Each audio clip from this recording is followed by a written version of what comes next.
This is Rakhi Rajawat and welcome back to my YouTube channel. So guys, कैसे हैं आप सब लोग? I hope you all are doing well. तो आज हम शुरू करने वाले हैं सॉलिड चैप्टर का वीडियो नंबर 7। इस वीडियो में हम कवर करेंगे position of voids in FCC unit cell. मतलब हमने ये देखा था 3D पैकिंग में कि एबीसी टाइप की पैकिंग होती है, ठीक है, जिसका कोऑर्डिनेशन नंबर होता है 12।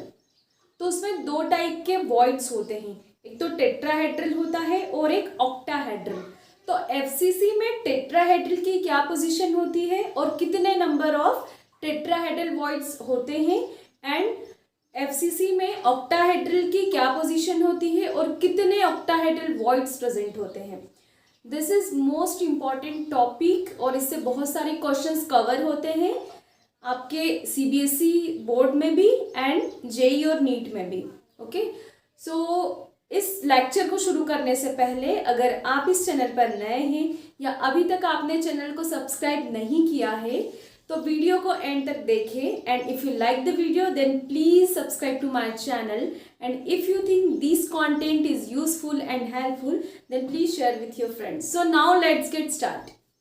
So position of voids in FCC. Position of voids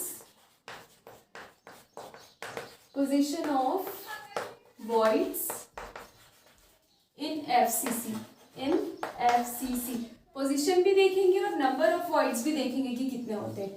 so generally हम पहले ये देख लेते हैं कि FCC कैसी होती है सेल, और एफसीसी में नंबर ऑफ एटम्स कितने होते हैं, ऑल दैट थिंग्स. तो जो एफसीसी होती है, एफसीसी यूनिट सेल, ठीक है, जिसको हम कैसे बनाते हैं, ये इस तरीके से आपकी एफसीसी. जब हमने 3D पैकिंग देखी थी तो उसमें सारा सब कुछ हमने क्या किया था, क्लियर किया था, राइट. सो आई होप कि सबको याद हो. फेस सेंटर्ड पे होते हैं एटम, ठीक है, इस तरीके से 4, 5 एंड 6. यहाँ तो होते ही कॉर्नर्स पर, सबको अंडरस्टूड है, कितने ही लेक्चर में हम इसकी बात कर चुके हैं, ठीक है. ये होती है एफसीसी. तो इसका जनरेशन किससे होता है, ये होता है 3D पैकिंग. और कौन से टाइप की होती है, एबीसी टाइप की. एबीसी टाइप की होती है जब हम थर्ड लेयर रखते हैं, ठीक है. तो ये इसमें दो टाइप के वॉइड्स का जनरेशन होता है. ध्यान से देखना, इसको समझना.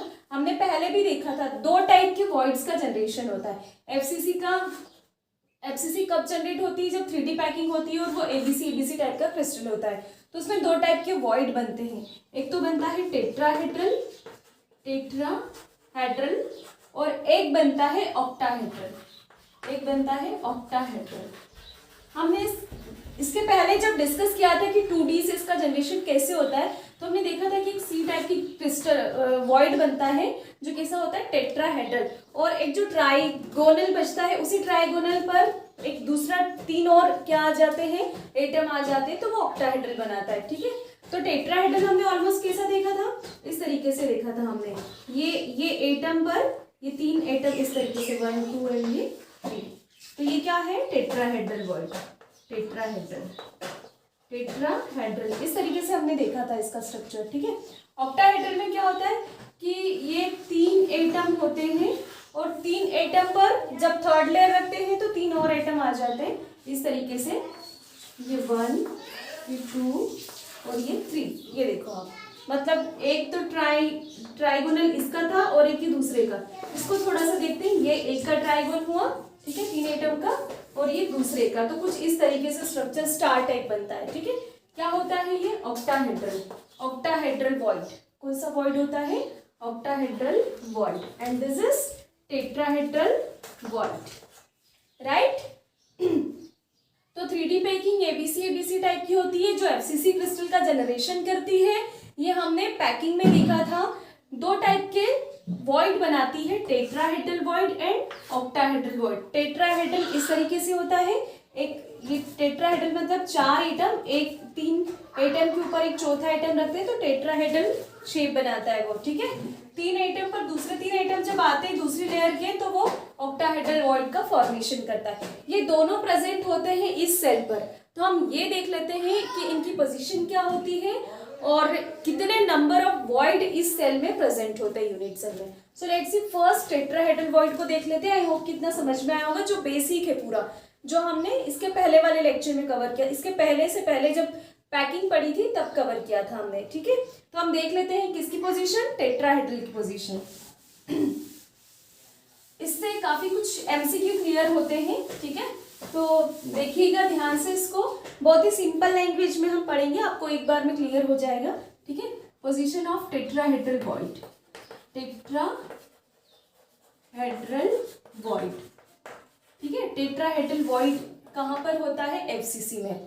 ठीक है, तो बना लेते हैं हम पहले एफसीसी इस तरीके से, है ना, टेट्राहेड्रल वॉइड इन एफसीसी। तो ये तो क्लियर है हम, क्योंकि उसी में पढ़ रहे हैं।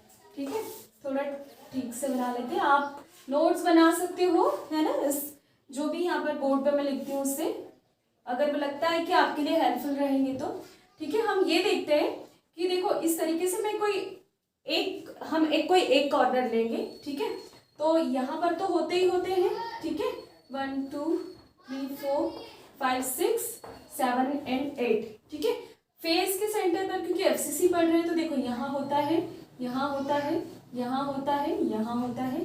ठीक है, ये जो है टेट्राहेड्रल वॉइड वो कैसे बनता है, ये जो 4 एटम है, मतलब कि एक तो ये लेयर के हो गए और फिर ये लेयर के हो गए। ठीक है, मतलब ये इस तरीके से, ये आप देखते हैं इसको इस तरीके से बन रहा है। ये 1 इसका कनेक्शन, ये 2 1 2 3 और ये 4, ये टेट्राहेड्रल बन रहा है। टेट्राहेड्रॉन ये इस तरीके से, ये 4, ये 1 2 3 एंड 4। ठीक है, टेट्राहेड्रल। तो अब देखो ये बनता कहाँ पर है, बॉडी के डायगोनल पर बन रहा है। ये क्या हुआ, बॉडी डायगोनल, ये बॉडी डायगोनल दिख रहा है, बीच में से निकल रहा है, बॉडी डायगोनल पर बनता है। तो एक बॉडी के डायगोनल पर एक तो ये रहा और दूसरा सेम एज इट इज यहाँ बनेगा, ये सब इस फेस के सेंटर वाला, इस फेस के सेंटर वाला। ठीक है, ये कॉर्नर का आइटम, ये टेट्राहेड्रल बन रहा है। तो अब देखो कि एक बॉडी के डायगोनल पर 2 टेट्राहेड्रल बन रहे हैं। एक बॉडी के, ये बॉडी का डायगोनल हुआ, ठीक, इसके इस बॉडी के डायगोनल पर एक टेट्राहेड्रल ये बन रहा है, एक टेट्राहेड्रल ये बन रहा है। तो बॉडी के एक डायगोन पर, है ना, on each diagonal, on each body diagonal number of tetrahedral void, number of tetrahedral void, कितने नंबर ऑफ टेट्राहेड्रल वॉइड बन रहे हैं, 2। कितने बन रहे हैं, 2। ठीक है, तो एक बॉडी के डायगोनल पर 2 टेट्राहेड्रल वॉइड बनते हैं। तो ऐसे बॉडी के एक, ये ऐसा वाला बनेगा 2, ठीक है, फिर ये बनेगा 3 और एक इधर से बनेगा 4। तो कितने बॉडी डायगोनल होते हैं, 4। ठीक है, body diagonal, number of body diagonal कितने होते हैं, body diagonal in FCC equals to 4, है ना। तो देखो एक बॉडी के डायगोनल पे 2 क्या बन रहे हैं, टेट्राहेड्रल वॉइड, और कितने बॉडी डायगोनल होते हैं, 4। सो टोटल नंबर ऑफ क्या, टेट्राहेड्रल वॉइड्स, टेट्राहेड्रल वॉइड। अब देखो हर एक बॉडी डायगोन पे है तो वो 100% कॉन्ट्रीब्यूशन होता है। ठीक है, तो उसकी तो बात ही नहीं है, जो 2 बन रहे हैं वो पूरा 100% बॉडी के डायगोन पर है, एक ही सेल के अंदर है, इसका मतलब होता है। ठीक है, तो number of tetrahedral voids, total number of tetrahedral void in FCC equals to, कितने डायगोन कितने हैं, 4 इंटू हर एक डायगोन पे कितने नंबर ऑफ टेट्राहेड्रल वॉइड, 2। तो कितने आ गए, ये 8। मतलब एफसीसी पर कितने नंबर ऑफ टेट्राहेड्रल वॉइड होते हैं, टेट्राहेड्रल वॉइड टोटल कितने हो गए, 8। और नंबर ऑफ एटम की बात करें एफसीसी में तो कितने होते हैं, नंबर ऑफ एटम 4 होते हैं, मतलब 4 का डबल होता है ये 8। तो हम ये भी बोल सकते हैं कि जो टेट्राहेड्रल वॉइड होते हैं ना, वो एफसीसी में उसके नंबर ऑफ एटम का डबल होता है, कितना, 8। और अगर हम इस तरीके से देखें अंडरस्टैंडिंग के पर्पज से, तो आपको बहुत अच्छे से क्लियर हो जाएगा अगर आपको ये डायग्राम समझ में आ रहा है तो। ठीक है, नंबर ऑफ टेट्राहेड्रल वॉइड है ना, किसमें बनता है, एफसीसी में, जो एबीसी टाइप का क्रिस्टल होता है उसके यूनिट सेल में अगर हम देखें तो एक बॉडी के डायगोनल पे 2 टेट्राहेड्रल वॉइड इस तरीके से प्रेजेंट होते हैं, ठीक है। अब टोटल बॉडी डायगोनल कितने होते हैं, 4, है ना। तो total number of tetrahedral void कितने हो गए, 4 × 8, 4 × 2 तो कितने हो गया ये 8। सो आई होप कितना समझ में आ रहा होगा। अब इसमें देखो कि वॉइड का जो साइज होता है ना वो छोटा होता है और एटम का साइज क्या होता है, बड़ा होता है। तो अगर आयनिक क्रिस्टल में हम देखें, आयनिक क्रिस्टल की बात करें तो Na+ क्या होता है, केटायन। तो केटायन का साइज कैसा होता है, स्मॉल। और Cl- क्या है, एनायन। तो इसका साइज क्या होता है, लार्ज। तो एटम है वो, जो क्लोराइड आयन है वो एटम को कवर करेगा और ये वॉइड में होगा, ठीक है। क्लियर इतना। अब हम देख लेते हैं कि ऑक्टाहेड्रल की पोजीशन क्या होती है। अगर मैं पूछूं कि टेट्राहेड्रल की पोजीशन, टेट्राहेड्रल वॉइड की पोजीशन एफसीसी में कहाँ पर होती है, तो कहाँ पर होगी वो, बॉडी डायगोनल पर। और कितने नंबर ऑफ टेट्राहेड्रल वॉइड होते हैं, तो 8, क्योंकि बॉडी डायगोनल 4 और हर एक डायगोनल पे दो ऑक्टा टेट्राहेड्रल वॉइड, तो टोटल कितना हो गया, ये 8 हो गया। आई होप कितना समझ में आया हो। अब हम देख लेते हैं नेक्स्ट वाला कौन सा, ऑक्टाहेड्रल वॉइड की पोजीशन एफसीसी यूनिट सेल में, right. And number of octahedral voids कितने होते हैं, बहुत ही इजी तरीके से समझे तो बहुत इजी है। So let's see guys, octahedral void in FCC, what is the position and how many number of octahedral voids are present on FCC, ठीक है। तो पहले हम बना लेते हैं वही FCC, everyone is familiar with this FCC, ठीक है, सबको आता है ये अब, है ना। हम उसका कोई एक पोर्शन लेंगे। तो ऑक्टाहेड्रल वॉइड हमको पता है कि 3 एटम नीचे वाली लेयर के, 3 एटम ऊपर, तो वो क्या बनाते हैं, ऑक्टाहेड्रॉन बनाते हैं। ऑक्टाहेड्रल क्या बनाते हैं, वॉइड बनाते हैं, ठीक है। तो ऑक्टाहेड्रल वॉइड्स जो होते हैं, ऑक्टाहेड्रल वॉइड, वो इसको देखना, इससे समझने की कोशिश करना। ऑक्टाहेड्रल वॉइड जो होते हैं वो बॉडी के सेंटर पर होता है। बॉडी के कहाँ होगा, सेंटर पर एक होगा, एक ऑक्टाहेड्रल वॉइड, मतलब 1 2 3 4 5 एंड 6, ये ऐसे 6 एटम से बनता है ऑक्टाहेड्रल वॉइड, ठीक है। तो 3 एटम ऐसे एक जैसे हमने बनाए थे, ये 1, ये क्या होगा, 1 2 एंड 3, ठीक है। फिर ये 4 5 एंड 6, इस तरीके से आप समझो कि 1 2 3 4 5 6। तो बॉडी के सेंटर पर एक ऑक्टाहेड्रल वॉइड होता है, कहाँ पर होता है, centre of the body, centre of body, जिसका कंट्रीब्यूशन कितना होगा, 100% होगा, क्योंकि बॉडी के सेंटर पर है, ठीक है। और ये एजेस आप देख रहे हो, इस एज पर, तो एज के सेंटर पर एक क्या बनता है, ऑक्टाहेड्रल, मतलब एक इधर होगा, एक इधर होगा, ये 3 4 देन 5 एंड 6 एटम, 6 एटम ऐसे हैं इसमें, 1 2 3 4 5 6, एक ऊपर नीचे साइड में, इस साइड आगे और पीछे, ठीक है। तो इस तरीके से, तो देखो कितने हैं, ये एजेस पर होता है, एज के सेंटर पर बोल सकते हैं हम, एज के सेंटर पर। तो एज के सेंटर पर, एज सेंटर पर, एज सेंटर पर, और कहाँ होता है, बॉडी के सेंटर पर। जो बॉडी के सेंटर पर होता है, जो बॉडी के सेंटर पर होता है उसका कंट्रीब्यूशन 100% होता है। बट जो एज के सेंटर पर होता है ना, उसका 1/4 ही इस सेल में पार्टिसिपेट करता है। कितना, 1/4 पोर्शन इसमें पार्टिसिपेट करता है। तो 1/4 एटम एक एज पर पार्टिसिपेट करता है, ठीक है। तो कितनी एजेस होती है इसमें, बॉडी क्यूबिक में कितनी एजेस होती है, देखो एज कितनी होगी, 1 2 3 4 5 6, है ना। मतलब ये समझ लो कि 7 8 9 10 11 12 एजेस होती है ना, 12 एजेस होती है। आप इससे देख सकते हो, देखो 1 2 3 4, है ना, 5 6 7 8 9 10 एंड 11 12, कितनी एजेस होती है, 12 एजेस होती है। किस पर, क्यूब पर। इस क्यूब पर, एफसीसी के क्यूब पर कितनी एजेस होती है, 12 एजेस होती है। So let's count the octahedral void, ठीक है। So number of octahedral void, number of octahedral void at a body centre, at a body centre कितना होता है, 1, और कंट्रीब्यूशन भी कितना होता है उसका 100%, तो कितना आएगा 1 आएगा। ठीक है, एक ऑक्टाहेड्रल वॉइड कहाँ, बॉडी के सेंटर पर। फिर नंबर ऑफ ऑक्टाहेड्रल वॉइड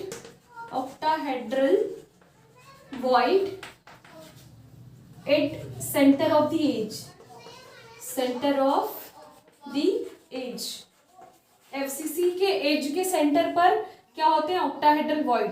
तो number of octahedral void at the centre of the edge, तो एज के सेंटर पर 1 होता है, लेकिन टोटल एज कितनी होती है, टोटल एजेस इन एफसीसी कितनी होती है 12, कितनी होती है 12, है ना। तो टोटल नंबर ऑफ वॉइड अगर हम निकालें, total number of octahedral void at edge centre, तो कितना हो जाएगा 12 इंटू हर एक का कंट्रीब्यूशन कितना है 1/4, तो कितनी आएगी ये 3, कितना आएगा 3। ठीक है, समझ में आ रहा है 3 कैसे 3, देखो बॉडी के सेंटर पर एक ऑक्टाहेड्रल वॉइड बन रहा है और एक बन रहा है एज के सेंटर पर, लेकिन कितनी एजेस है 1 2 3 4 5 6 7 8 9 10 11 12, कितनी एजेस है 12 एज। तो 12 एज पर ऑक्टाहेड्रल वॉइड है और हर एक वॉइड का कंट्रीब्यूशन कितना है 1/4, है ना। सो 12 इंटू 1/4, तो कितना आ जाएगा ये 3। मतलब एज पर जो भी ऑक्टाहेड्रल वॉइड बन रहा है वो कितना कंट्रीब्यूट कर रहा है, इस एक सेल में 1/4, बाकी दूसरी सेल में है, क्योंकि क्रिस्टल किससे बनता है, सेल से बनता है। ठीक है, सो 12 इंटू 1/4 इक्वल्स टू 3। तो टोटल वॉइड कितने हो गए, टोटल ऑक्टाहेड्रल वॉइड कितने हो गए, टोटल ऑक्टाहेड्रल वॉइड कितने हो गए, 3 + 1 कितने हो गए 4।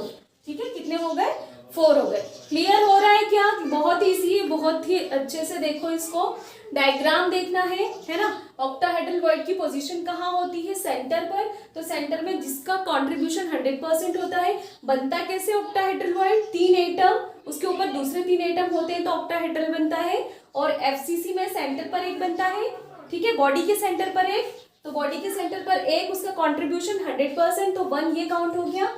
और ऑक्टाहेड्रल वॉइड एज के सेंटर पर होता है, तो एज के सेंटर पर जो होता है उसका कंट्रीब्यूशन होता है 1/4, इसका कंट्रीब्यूशन कितना होगा 1/4। लेकिन कितनी एजेस होती है, एज मतलब किनारा, आप ये किनारे गिनो ना, तो 1 2 3 4 है ना, 5 6 7 8 9 10 11 12, 12 एजेस होती है। आप इसको आराम से बना के देख सकते हो। तो 12 एजेस होती है और हर एक का कंट्रीब्यूशन 1/4 होता है, तो कितना आएगा ये 3। ठीक है, तो टोटल ऑक्टाहेड्रल वॉइड कितने हो गए 4 हो गए।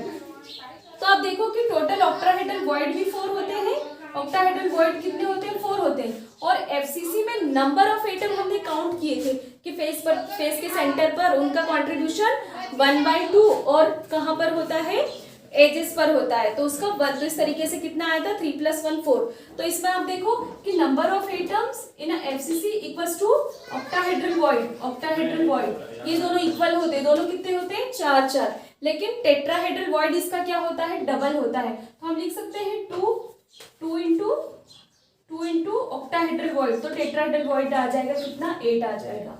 ठीक है, आई होप कितना क्लियर हुआ हो। एफसीसी में ऑक्टाहेड्रल वॉइड 4 होते हैं और नंबर ऑफ एटम भी 4 होते हैं, और एफसीसी में टेट्राहेड्रल वॉइड इसके डबल होते हैं, 8 होते हैं। किस तरीके से हो गया हमने वो भी देख लिया। तो आई होप कितना समझ में आ रहा है। ठीक है, आपको इसमें से क्या याद रखना है कि कितने टेट्राहेड्रल वॉइड होते हैं, उनकी क्या पोजीशन होती है, कितने ऑक्टाहेड्रल वॉइड होते हैं और उनकी क्या पोजीशन होती है। ठीक है, आई होप इतना क्लियर हुआ हो। तो हम एक और छोटा सा टॉपिक देख लेते हैं, density of a unit cell. तो डेंसिटी या डायमेंशंस देख लेते हैं कि कैसे काउंट करते हैं, उसका फॉर्मूला कैसे डिराइव करते हैं। So let's see.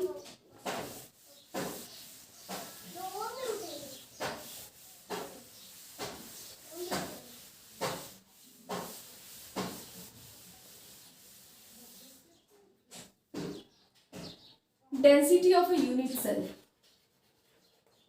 Density of unit cell. ठीक है, यूनिट सेल का हमको पता पता है कि फॉर्मूला क्या, डेंसिटी का फॉर्मूला पता है क्या होता है, मास बाय वॉल्यूम होता है।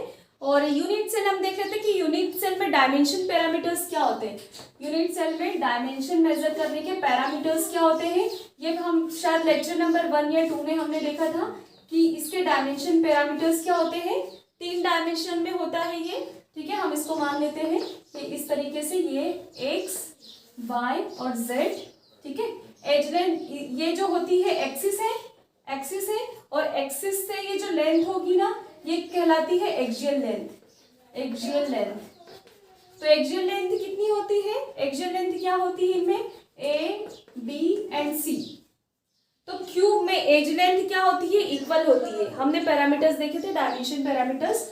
और सपोज अगर ये ए है, ये बी है और ये सी एक्सियल डिस्टेंस है, एक्सियल लेंथ या एक्सियल डिस्टेंस कहते हैं इसको, ए बी सी है, तो ए के सामने का एंगल अल्फा, बी के सामने का एंगल बीटा और सी के सामने का एंगल क्या होगा, गामा। तो ये तीनों बराबर होते हैं क्यूब में, हम बोल सकते हैं यूनिट सेल में, क्यूबिक यूनिट सेल में, ठीक है। तो हम देख लेते हैं कि एक्सियल लेंथ, एक्सियल डिस्टेंस कितना होगा, A equals to B equals to C, किसमें, क्यूबिक यूनिट सेल में, cubic unit cell. A equals to B equals to C होता है। एंड एक्सियल डिस्टेंस भी क्या होते हैं, एक्सियल एंगल भी बराबर होते हैं, क्योंकि ये सबसे ज्यादा सिमेट्रिकल सेल होती है। तो एक्सियल एंगल कितने होंगे, alpha equals to beta equals to gamma equals to 90 degree. मतलब ये तीनों ही क्या होंगे, 90 डिग्री के एंगल होंगे, ठीक है। इतना समझ में आया, हम पहले कर चुके हैं, ठीक है। अब हमको क्या निकालना है, एज लेंथ देखो कितनी होती है, एज लेंथ कितनी होती है, ये ए है, एज लेंथ क्या है, ए है, ठीक है। तो वॉल्यूम कैसे निकालते हैं, ए इंटू ए। तो हम क्या लिखेंगे, volume of unit cell, volume of cubic unit cell, cubic unit cell कितना आएगा, ए क्यूब। हम पहले भी कर चुके हैं जब हमने क्या किया था, पैकिंग इफिशियंसी की थी, तो राइट। तो एज लेंथ ए है, तो वॉल्यूम यूनिट सेल का क्या होगा, ए क्यूब होगा। Now let's see the density. तो डेंसिटी क्या होता है, density is mass by volume, mass by volume होता है, ठीक है। तो हम मास ऑफ यूनिट सेल कैसे निकालेंगे, मास of unit cell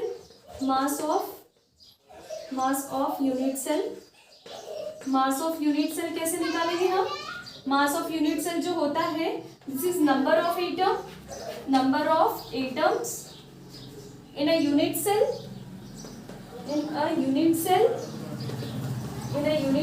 multiply by mass of atom in a unit cell multiply by what, mass of unit cell equals to number of atoms in a unit cell into mass of atom, into क्या आ जाएगा, mass of atom आ जाएगा, ठीक है। तो मास of unit cell क्या होता है, number of atom in a unit cell upon mass of atom, mass of, या लिख सकते हैं मास ऑफ ईच एटम, मतलब हर एक एटम का मास। समझो इसको कैसे, मास ऑफ यूनिट सेल, पूरी यूनिट सेल का मास कैसे निकालेंगे, number of atoms in a unit cell, कितने नंबर ऑफ एटम हर एक यूनिट सेल में है। जैसे सिंपल क्यूबिक में एक एटम होता है, एफसीसी में 4 होते हैं, इस तरीके से। तो number of atoms in a unit cell into mass of each atom, ठीक है। तो किसी भी एटम का मास कैसे निकालेंगे, जो मास होता है ना, mass of each atom equals to, है ना, इक्वल्स टू क्या होता है, molar mass by Avogadro number, है ना, सिंपल सा है। देखो मास ऑफ यूनिट सेल किसके बराबर होता है, number of atom in a unit cell, जिसको किससे रिप्रेजेंट करते हैं, नंबर ऑफ एटम को जानते हैं किससे रिप्रेजेंट करेंगे, जेड से, जो एटॉमिक नंबर कहते हैं हम जिसको, ठीक है, जेड से रिप्रेजेंट करते हैं। And mass of each atom को किससे रिप्रेजेंट करते हैं, स्मॉल एम से। But mass of each atom कैसे निकालेंगे, molar mass of that atom upon Avogadro number. तो मोलार मास को किससे रिप्रेजेंट करते हैं, कैपिटल एम से, और अवोगेद्रो नंबर को पता ही है किससे रिप्रेजेंट करते हैं, एन ए से रिप्रेजेंट करते हैं, ठीक है। हमने 11th 9 से पढ़ते आ रहे हैं। तो क्या हो जाएगा, ये क्या हो जाएगा, capital M by N A, किसकी वैल्यू, स्मॉल एम की वैल्यू, small M small m equals to m upon N A. I hope इतना समझ में आ रहा है, ठीक है। आगे क्या हो जाएगा, डेंसिटी का फॉर्मूला लगा देंगे, mass of unit cell divided by volume of unit cell. Volume कितना है, वॉल्यूम ए क्यूब है, मास कितना है m बाय एन ए हो जाएगा, ठीक है। सो लेट्स सी, डेंसिटी को रो से भी डिनोट कर सकते हैं, रो या फिर डी से, डिपेंड करता है आपके ऊपर, ठीक है। तो हम बस फॉर्मूला लगाते हैं, मास ऑफ यूनिट सेल कितना आएगा, mass of unit cell number of atom in a unit cell, जिसको हम z से रिप्रेजेंट करते हैं, मतलब z into mass of each atom. हर एक एटम का मास कैसे निकालेंगे, molar mass by Avogadro number. तो मोलार मास कैपिटल N, ठीक है। नीचे क्या आ जाएगा, volume of unit cell A cube, और इसके डिवाइड में क्या आ जाएगा, Na। This is the formula to measure the dimension और डेंसिटी ऑफ यूनिट सेल। बहुत ही इजी है, इस पे बहुत सारे क्वेश्चंस आते हैं। इन पैरामीटर्स में से कोई एक आपको पूछ लिया जाएगा, अधिकतर तो नंबर ऑफ एटम पूछते हैं Z, ठीक है। क्लियर देखो कैसे डेंसिटी निकालनी है यूनिट सेल की, क्यूबिक यूनिट सेल की। क्यूबिक यूनिट सेल इस तरीके से होती है, 3 डायमेंशन होते हैं उसमें, एक्स वाई जेड। उनकी जो लेंथ होती है, डिस्टेंस होती है, उनको एक्सियल डिस्टेंस कहते हैं। उनके एंगल को क्या बोलते हैं, एक्सियल एंगल बोलेंगे। एक्सियल एंगल ए के सामने अल्फा, बी के सामने बीटा, सी के सामने गामा। क्यूबिक यूनिट सेल क्योंकि सिमेट्रिकल होती है तो इसमें सारे बराबर होते हैं, अल्फा बीटा गामा 90 के होते हैं, ये तीनों एंगल 90 के होते हैं, और इनके एक्सियल डिस्टेंस भी क्या होते हैं, बराबर होते हैं, ठीक है। इसका वॉल्यूम कितना होगा, ए, एज लेंथ ए है तो वॉल्यूम क्या आ जाएगा, ए क्यूब आ जाएगा। Density formula, mass of unit cell divided by volume of unit cell. अब मास ऑफ यूनिट सेल कैसे निकालेंगे, नंबर ऑफ एटम कितने हैं इस यूनिट सेल में, ठीक है, और हर एक एटम का मास कितना है, तो वो किसका मास आ जाएगा, यूनिट सेल का। अब हर एक एटम का मास कैसे निकालेंगे, molar mass of that atom divided by Avogadro number. तो ये वाली वैल्यू को हम रख देंगे m की जगह, ये इंटू ये रखेंगे, तो देखो z density equals to z number of atoms into क्या आ जाएगा, मास ऑफ ईच एटम, तो m by N A molar mass by Avogadro number, और डिवाइड में क्या है, वॉल्यूम ऑफ यूनिट सेल, तो A cube. This is the most important formula, objective में भी आता है और इससे रिलेटेड न्यूमेरिकल भी आते हैं। सो आई होप गाइस कि ये आपको क्लियरली समझ में आया हो, और अगर आपको समझ में आया तो चैनल को सब्सक्राइब करना ना भूलें। और मैंने पहले भी कहा है कि ये जो कंटेंट है ऐसे बच्चों तक जरूर शेयर करें जिन्हें कोचिंग की जरूरत है। So I have done for today, and next we will see in the next lecture. Till then bye bye.